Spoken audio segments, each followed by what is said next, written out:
नरेश, मुझे आपसे व्यू जानना है पेटीएम पर कि ये यहाँ पर जो इतनी पिटाई हुई है आज, आप इसको कैसे देख रहे हैं और अपने क्लाइंट्स को क्या बोल रहे हैं? लेने का बोल रहे हैं या फिर स्ट्रिक्ट अवॉइड? आफ्टरनून अनुज जी, नहीं बिल्कुल नहीं। आई थिंक काफी लगाड़ है ये स्टॉक का। और हमें लगता है आई थिंक जो एक अर्निंग्स की एक एक्सपेक्टेशन जो है, आई थिंक वो तभी आई थिंक री रेटिंग होगी तब ग्रेजुअली और क्वार्टर ऑन क्वार्टर में एक नंबर में इंप्रूवमेंट देखना लगेगा। Add to that I think जो ओवर सप्लाई बाजार में है ये सारे प्लेटफॉर्म कंपनीज के स्टॉक्स के लिए, I think that is probably creating a huge overhead in terms of price movement. I think ये दोनों फैक्टर्स शायद रिस्ट्रिक्ट करेंगे एक सब्सटेंशियल री रेटिंग।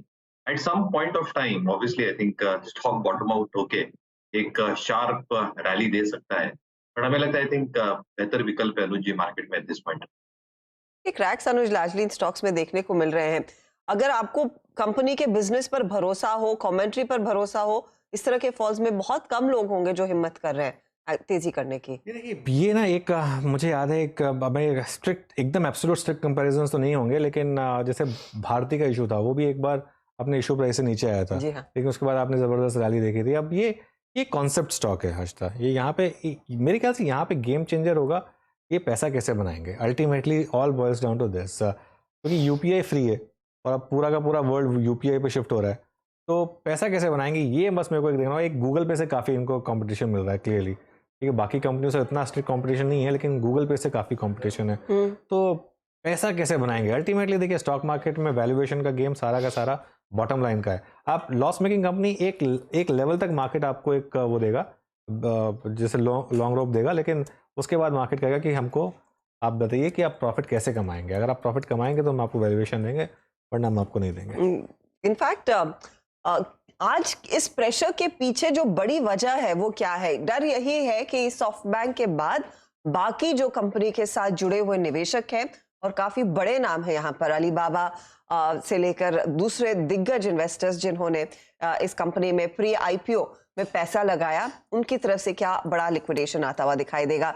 यही सबसे ज्यादा चर्चित शेयर है आज। तो यतिन हमारे साथ जुड़ गए हैं बताने के लिए कि मार्केट में क्या कुछ बातें चल रही है पेटीएम को लेकर और कितना डर यहाँ पर यहाँ पुख्ता हो सकता है फिटॉल कोई और निवेशक आते हैं बिकवाली के लिए। तो हर्षद देखिए, ये जो पेटीएम में गिरावट है लगभग 70-75% आईपीओ प्राइस से नीचे है। ऑब्वियसली पिछले वीक जब सॉफ्टबैंक अपना हिस्सा बेचने आया था तभी एक ओवरहैंग सा बन गया था, क्योंकि अपना वो 17.5% का एक हिस्सा बाजार में बेचा था उन्होंने, लगभग 3 करोड़ शेयर का। वो जो ब्लॉक हुआ था सॉफ्ट बैंक का वो करीब 7% डिस्काउंट पे हुआ था और वही दिन स्टॉक डे लो पे बंद हुआ था। अब ब्लॉक के प्राइस के नीचे, ब्लॉक करीब 555 से लेके 560 रुपए के आसपास हुआ था। तो कहीं ना कहीं वहां जो इन्वेस्टर्स ने खरीदा होगा, वहां जो हेज फंड्स ने खरीदा होगा, उनके यहाँ भी आपको थोड़ा बहुत नर्वसनेस दिखता होगा, क्योंकि शेयर बिल्कुल ही 500 रुपए के नीचे चला गया। तो कहीं ना कहीं वहां डीलिंग रूम्स का कहना है और सूत्रों का कहना है कि उन्होंने बिकवाली की होगी।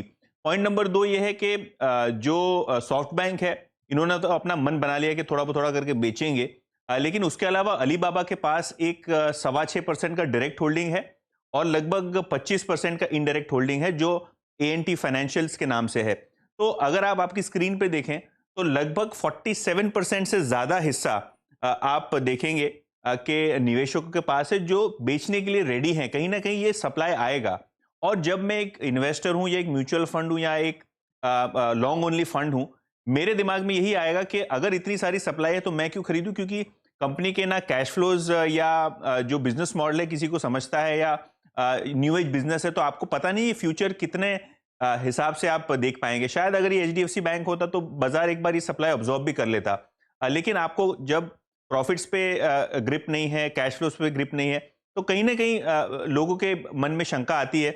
और स्पेशली जब आपके पास इतने बड़े फॉरेन इंस्टीट्यूशनल इन्वेस्टर्स या ये जो अलीबाबा और सॉफ्ट बैंक है, वहां आप देखेंगे तो कहीं ना कहीं थोड़ा बहुत इन्वेस्टर्स के दिमाग में कंसर्न रहेगा।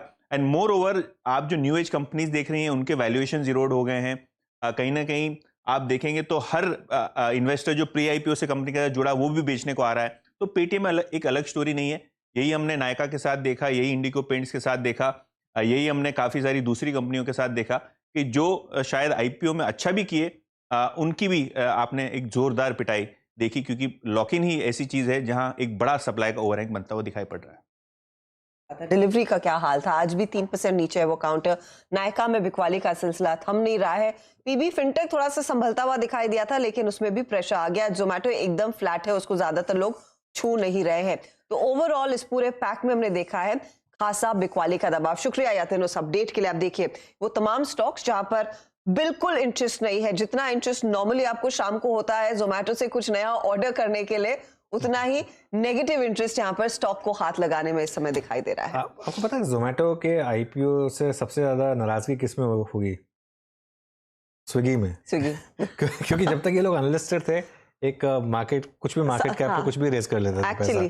अब एक क्लियर पैरामीटर, अभी स्विगी के लिए काफी मुश्किल होगा यहाँ से पैसा रेज करना। बिल्कुल बहुत मुश्किल है आप स्विगी के लिए पैसा रेज करना, क्योंकि अब देखिए अब एक पैरामीटर तय हो गया और दोनों के फाइनेंशियल्स ऑलमोस्ट सिमिलर है, क्योंकि दोनों का बिजनेस मॉडल सिमिलर है, बर्न रेट सिमिलर रहा है और मेरे ख्याल से एक अब जैसे कुछ लोगों को, अच्छा इसमें एक चीज है कि ज्यादातर लोगों की एक स्ट्रिक्ट चॉइस होती है। जैसे मेरी चॉइस स्विगी है, अगर मुझे स्विगी पे कुछ नहीं मिलता तो ही मैं जोमेटो पे जाता हूँ। मेरे साथ भी वही है। हाँ, और कई लोगों का उल्टा है, उन लोगों की फर्स्ट चॉइस जोमेटो है, और अगर जोमेटो पे उनको नहीं मिलता तो फिर वो स्विगी पे जाते हैं। तो ये इसके लिए ये भी एक बहुत ही इंटरेस्टिंग, स्विगी अगर लिस्ट होगा तो मजा आएगा। फिर ये दोनों का एक जो फिर तो एक्चुअली कांटे की टक्कर होगी और let's see who will win that war. लेकिन हालांकि जिस तरह की हालत हुई है, मुझे नहीं लगता स्विगी नियर फ्यूचर में किसी तरह की भारत में लिस्टिंग की तैयारी करेगा। लेकिन इन स्टॉक्स का हाल आपके सामने। चलिए